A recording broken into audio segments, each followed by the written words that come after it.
All right, I want to talk about the differences between the Carter Thermoquad carburetor and the Rochester Quadrajet carburetor.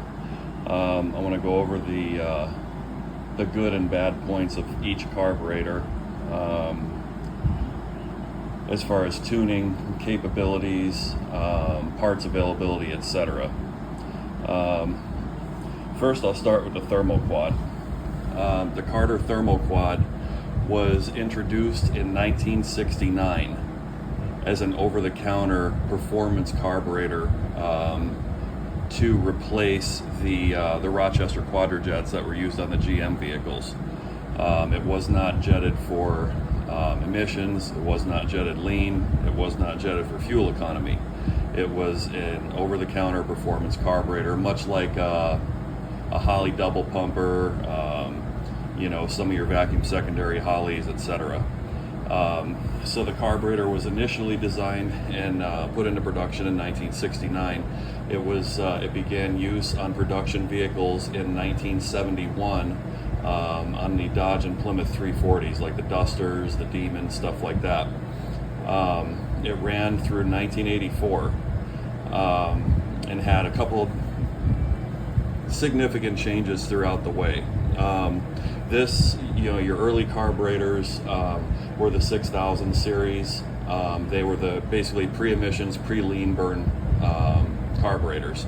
The 6000 series had a side fuel inlet instead of the rear inlet, the vertical inlet like that. They all had bowl vents right here. Stuff like that. As time went on, like this one, you can see it has an electronic bowl vent. It's a solenoid actuated bowl vent. Here's your bowl vent stack right here. As they went on, they had altitude compensators, stuff like that, idle enrichment solenoids.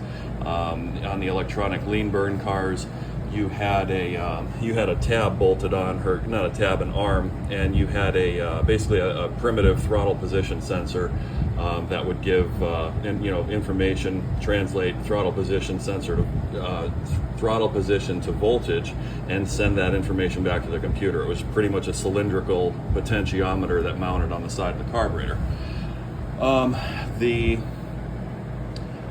The good points of the Carter Thermoquad, why it was originally invented and designed and put into use, as I'm sure most people are aware, the Thermoquad is named for the center section, which is made of a bakelite, kind of a phenolic resin, which was said to keep the fuel an average of 20 degrees cooler than the underhood temperature of the car, in an effort to cure vapor lock, fuel percolation, stuff like that.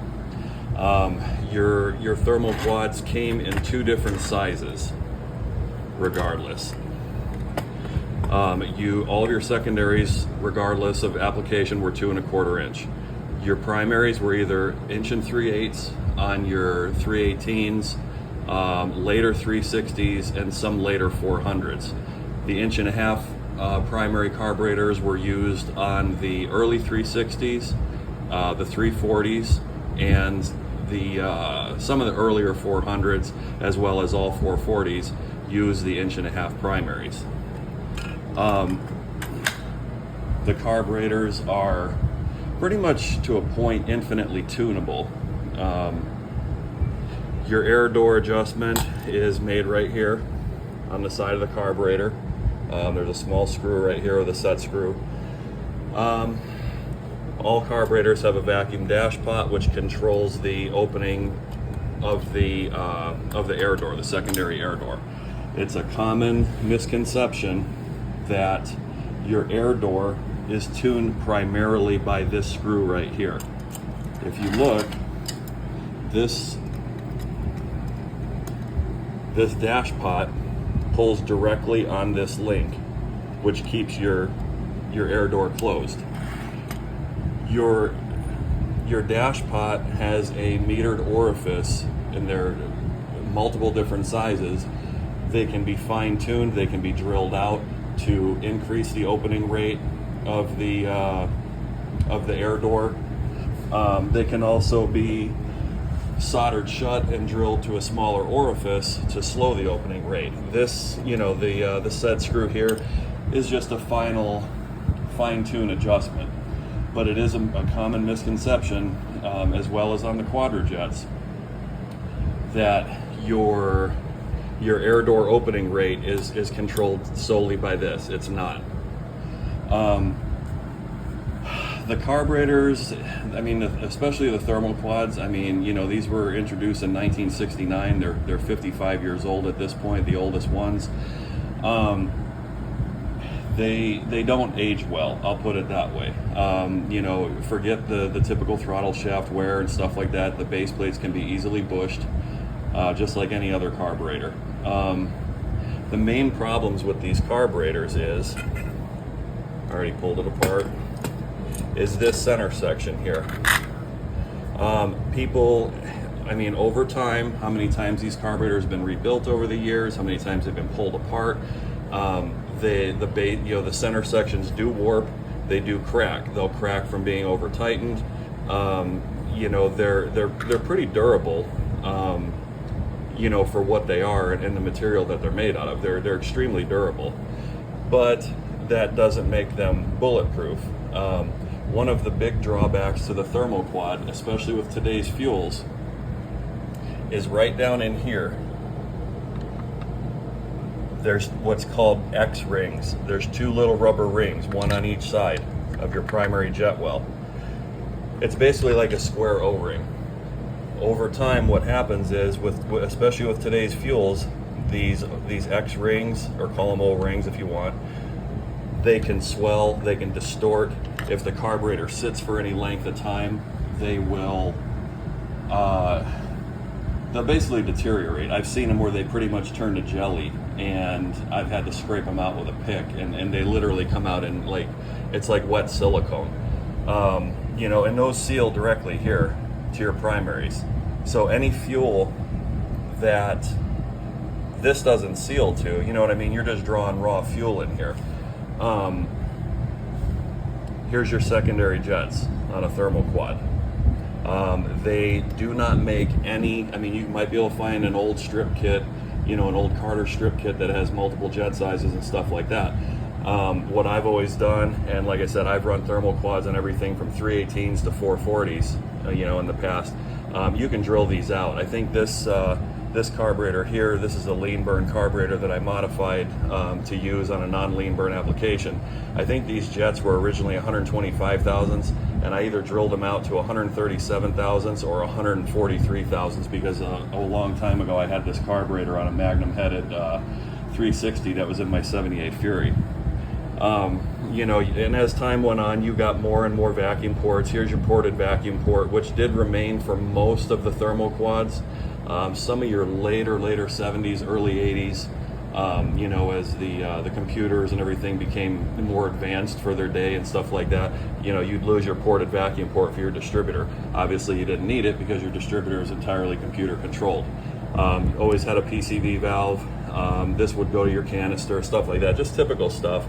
But as far as downfall to the Thermo-Quad, they do seem to be very temperamental in comparison to a Rochester Quadrajet or any other carburetor for that matter.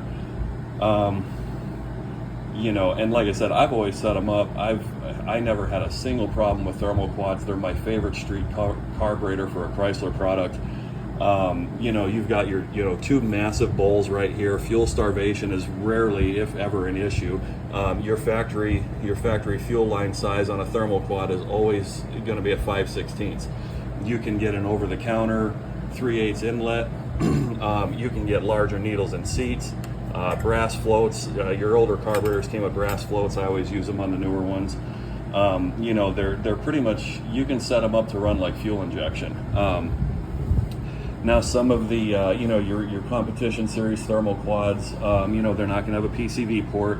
They're not going to have a choke more often than not.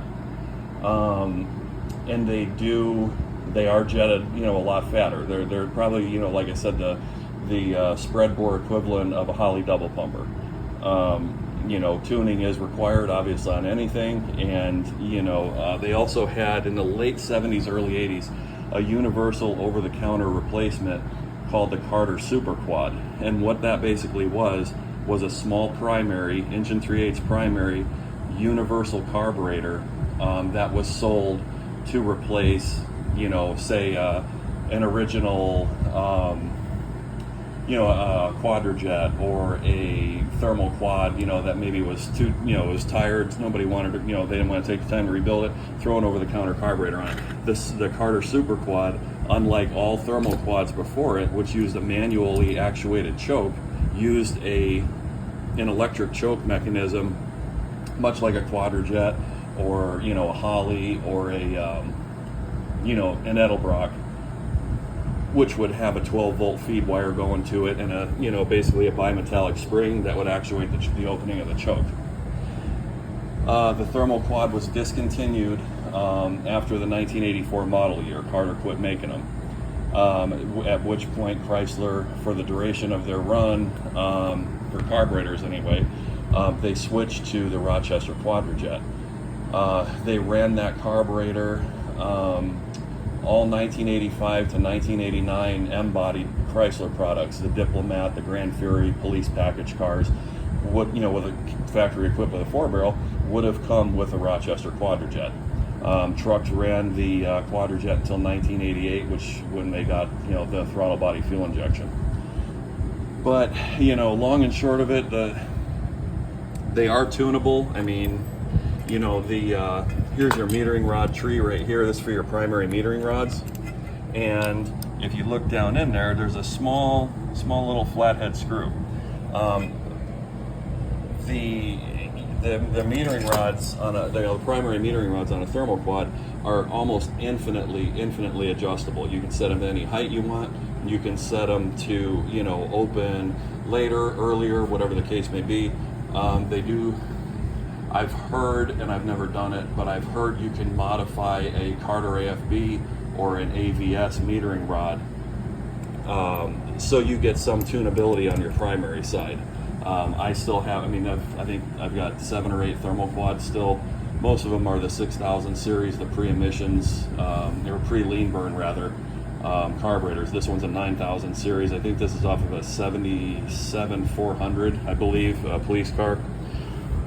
But yeah, tunability wise, they're, if you know what you're doing with them, like anything else, most people are just quick to rip off a stock carburetor and think they're going to pick up 100 horsepower by throwing on a big gas dumping Holly or something like that. Like I said, these guys now, they're going deep in the 10s and even the high 9s with Thermo-Quads on, in some of these class racing,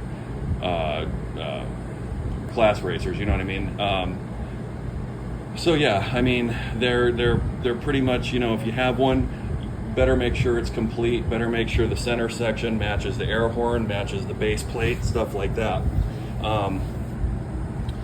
One other thing about the Thermo-Quad, unlike the Quadrajet, if you remove your midsection right here, you've got a little lift bar that actually lifts up your primary metering rods. There's a little stem that comes out of here, and that's where your adjustment is made. It basically rides against this.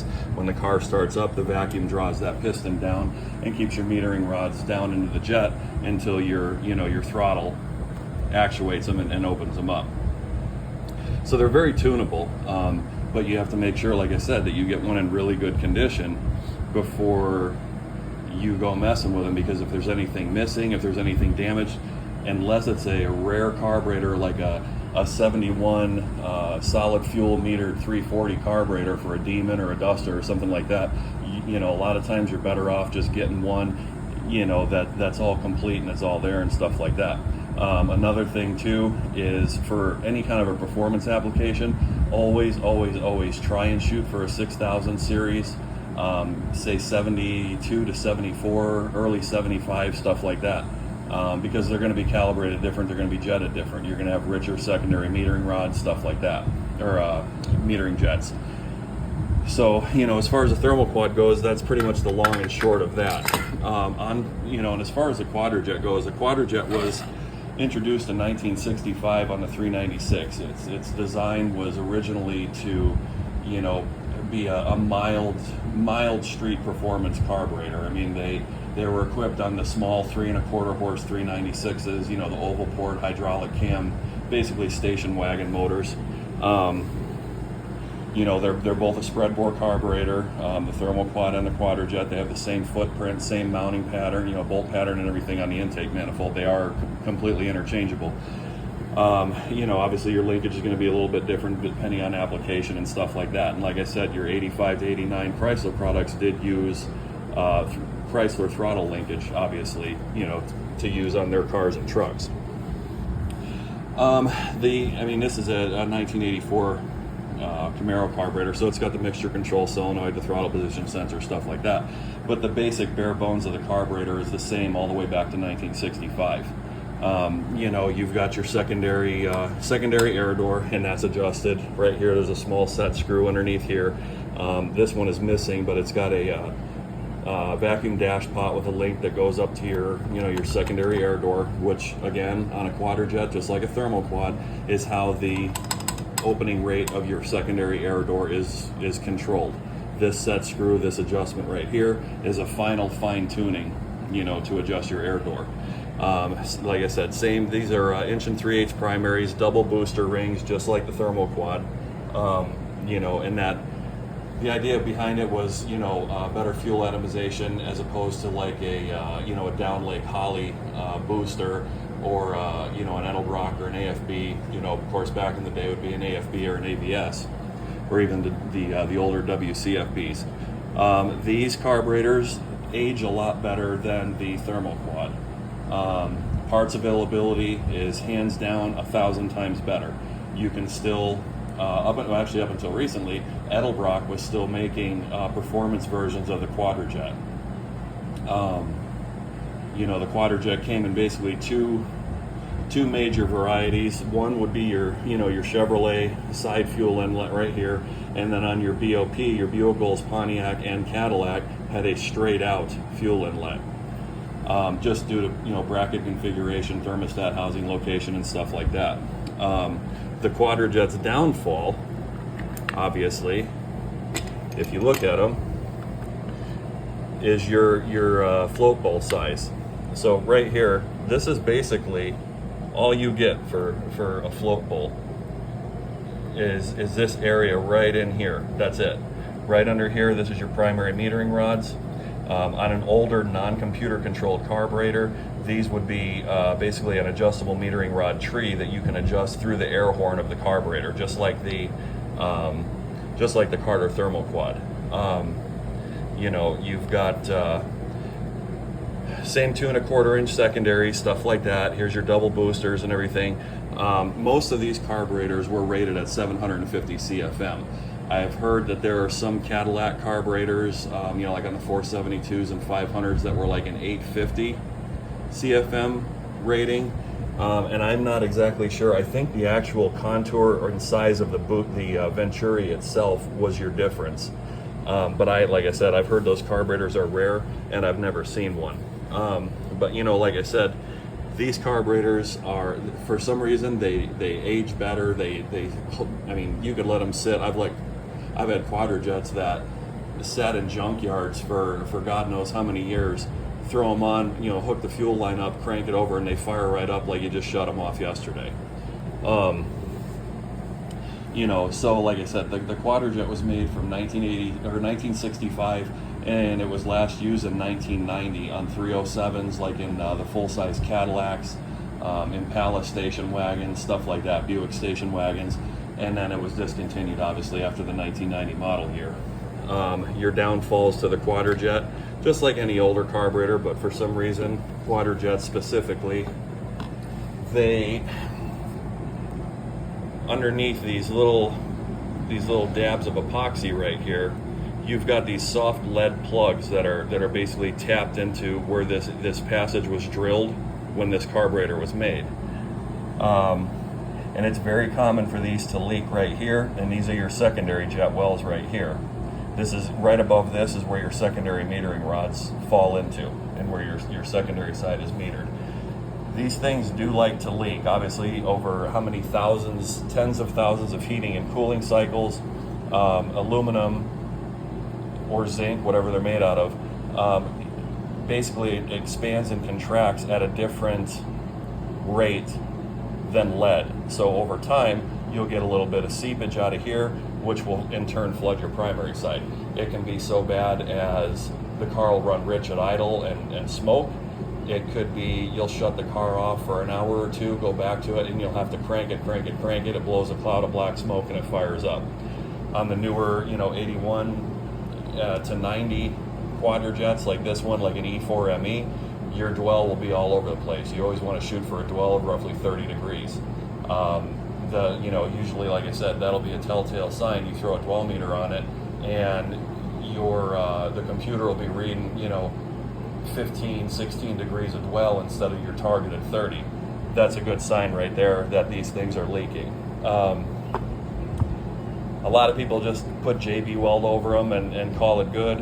What I've done is actually dig the lead plug out of there, and you can actually tap and put a shallow pipe plug in there and epoxy that in, and that'll ensure that it'll never leak again. But like I said, the Quadrajets, you can still get parts for them. You can still get tuning parts. You can get primary jets. You can get metering rods. You can get, right here, here's your metering rod hanger, and if you look on there, it's stamped with a letter. Your metering rods are also stamped. You can select the taper. You can select the taper height, the minimum thickness down there at the tip. These things are infinitely adjustable, and like I said, they still make parts for them. But like I said, in terms of comparison between the two, like I said, you can see right here. Here's your needle and seat, your float pivot, and everything like that. You have very, very little room in here to hold fuel.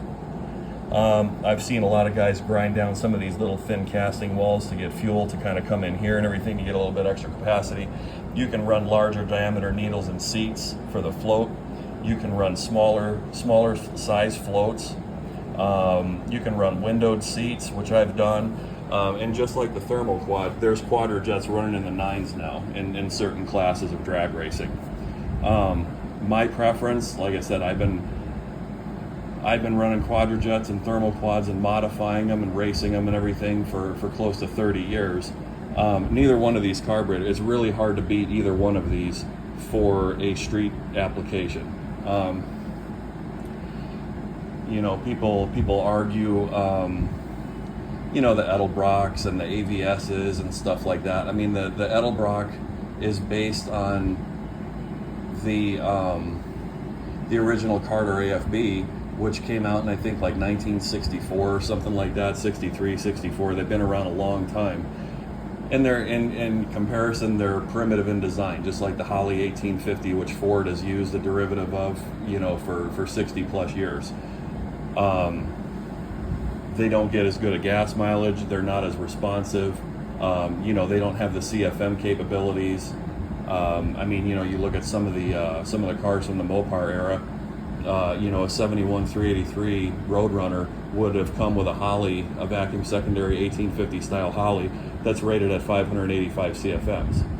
Your average small primary Thermo-Quad is rated at 750 to 800. They are infinitely tunable, just like the Quadrajet.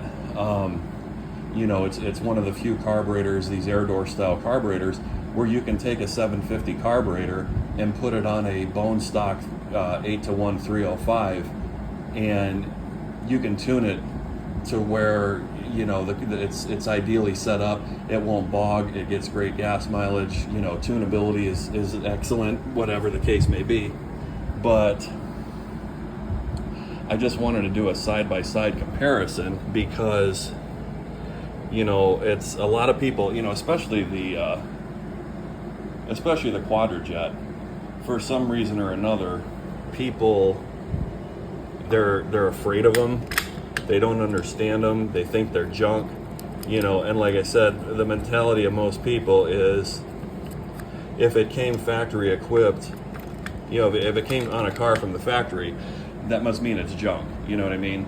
I mean, a lot of fast cars came with, with Quadrajets, the Super Duty 73, 74 Trans Ams. I mean, they were 13-second cars right smack dab in the middle of the smog era. They'd go high 13s all day, frying the tires down the track.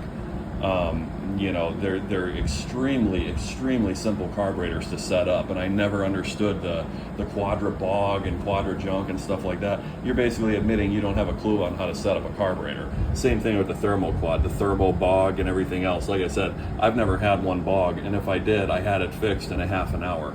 They're extremely easy to work on. The only thing with the Thermo-Quad, like I mentioned, is parts availability is crap.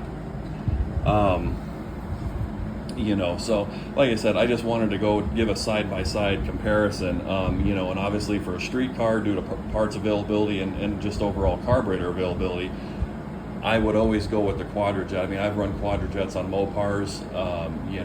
My 78 Fury, I played with carburetors for a while on it, and I had a 72 350 Camaro Quadrajet on there. And I had the thing dialed in like it was fuel injection. You'd breathe on the key, the thing would fire up like it just ran yesterday. Throttle response was seamless and instant. It ran like fuel injection. And I knocked down over 20 miles per gallon with that carburetor in a 4,000-pound B-body. So like I said, the Thermo-Quads, just be careful. If you get one, be very careful on, make sure you've got everything, make sure it's not damaged, especially your center section. A lot of the air horns are interchangeable, as are the base plates, but for some reason or another, you've got different midsections / bowls, that they don't interchange, you know what I mean? So that's pretty much the long and short of it, and I just wanted to touch on that, and because I see a lot of stuff out there where people, badmouth both of these carburetors, and really the Thermo-Quad's kind of getting some love lately because there's some TV shows that, and they sell T-shirts, a couple of drunk guys on a dead animal show, they praise the Thermo-Quad, this and that, yet they'll spout incorrect facts about it and incorrect information. And the Quadrajet is rarely mentioned in a performance application. And the ones that do run Quadrajets know how good of a carburetor they are and can be when they're set up properly. And once they're in tune, they stay in tune. So, that being said, run whichever carburetor you like, that's pretty much the long and short of it. So, like, subscribe, leave a comment, and, I'll see you in the next one.